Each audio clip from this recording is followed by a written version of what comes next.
Bonjour, ce screencast vous présente le label de la Club Manager Academy, qui fait partie des labels de la Hockey Academy, en plus du label Coach Academy et du label de l'Umpire Academy. Ces labels ont été créés pour soutenir les clubs dans les projets de développement sportif, pour vous aider aussi dans l'avenir et offrir un cadre global pour un projet de club solide. Mais surtout et en priorité, ces labels vous encouragent et aident à développer la formation des cadres. Par cadre, nous entendons les entraîneurs, les arbitres, mais également les dirigeants et les secrétaires. Dans le label de la Club Manager Academy, on veut aussi, par différents critères, vous encourager à mettre en place les principes de la bonne gouvernance et de l'éthique sportive. Ce label de la Club Manager Academy comporte 3 volets de critères: le volet formation, le volet bonne gouvernance et le volet éthique. Chacun de ces volets comporte différents critères qui permettent de gagner des points. Et au total, en fonction du nombre de points obtenus, vous pourrez éventuellement obtenir le label bronze, le label argent ou bien le label d'or. Passons directement aux détails des différents critères.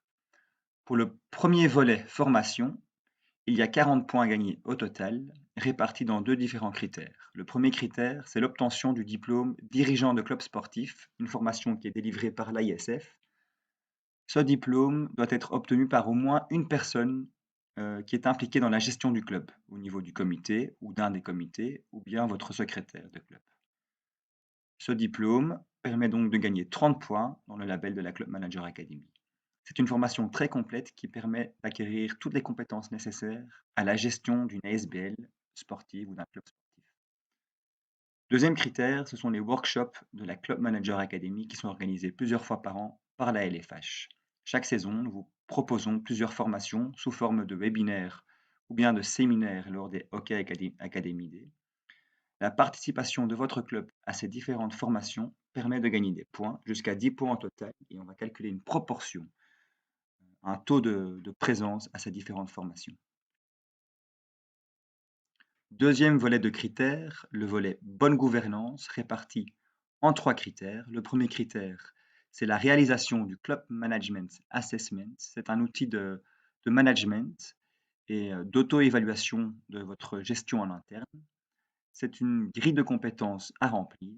C'est un exercice qui permet de réaliser le niveau de performance managériale de votre club et nous encourageons tous les clubs à réaliser cet exercice. Si votre club réalise l'exercice et l'envoie et envoie le fichier de l'assessment à la LFH, vous obtiendrez donc 25 points. Ensuite, le critère structure et organigramme. Nous vous demandons à travers ce critère d'envoyer à la Ligue un organigramme complet de votre club, mais également de mettre cet organigramme à jour dans Sportlink. Et ensuite, finalement, le critère vie fédérale. Nous demandons chaque année à ce que vous soyez présent à des réunions qui sont très importantes dans la vie fédérale de notre fédération, à savoir les 4 assemblées générales, donc ordinaires et extraordinaires de la Ligue et de la RBH, mais également la réunion des secrétaires qui se déroule fin août avant la reprise de la nouvelle saison. Si vous êtes présent à toutes ces réunions, vous obtiendrez donc 5 points supplémentaires. Attention, petite particularité, si vous ratez une de ces réunions, vous obtiendrez 0 points. Donc ici, il n'y a pas de proportion ou bien de taux de participation. Il faut être présent à toutes ces réunions pour obtenir les points de ce critère. Troisième volet de critères, le volet éthique, réparti en 3 différents critères.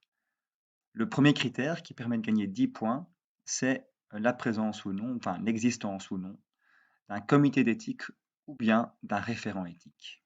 Si vous avez un comité d'éthique indépendant, ou bien la fonction de référent éthique identifiée au sein de votre club, vous obtiendrez donc des points supplémentaires. Deuxième critère, ce sont les projets de la Ligue, le projet Stick to Fair Play et le projet Parent Fair Play.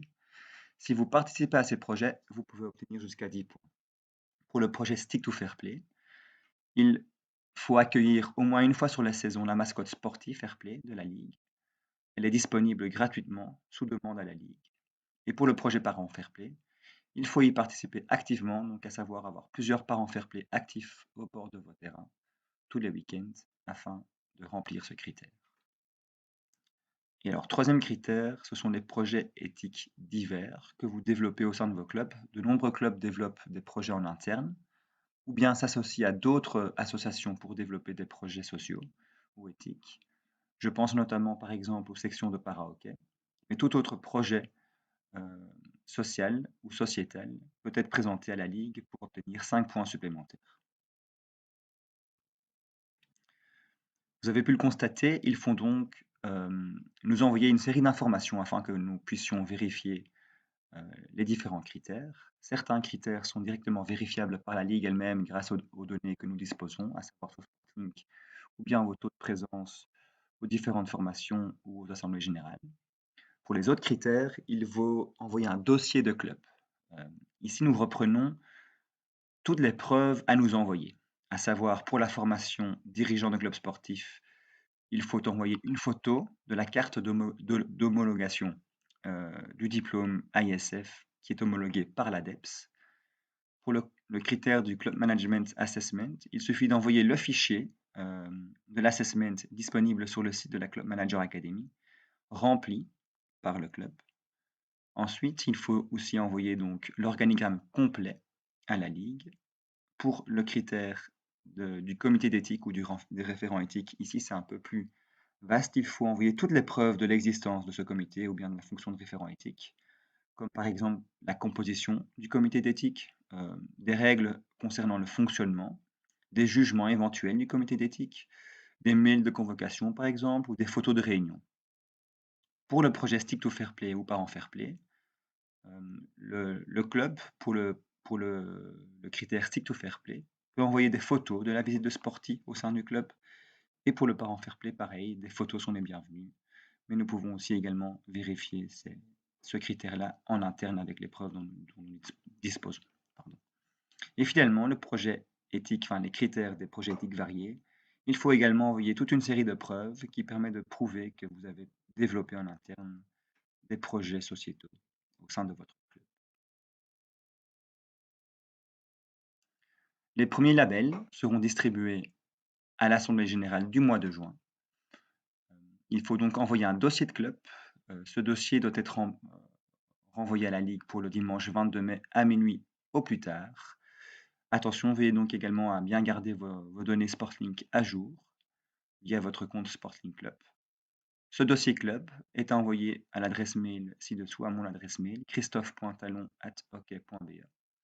Et il est possible qu'ensuite, on revient vers vous pour vous demander des informations complémentaires concernant certains critères.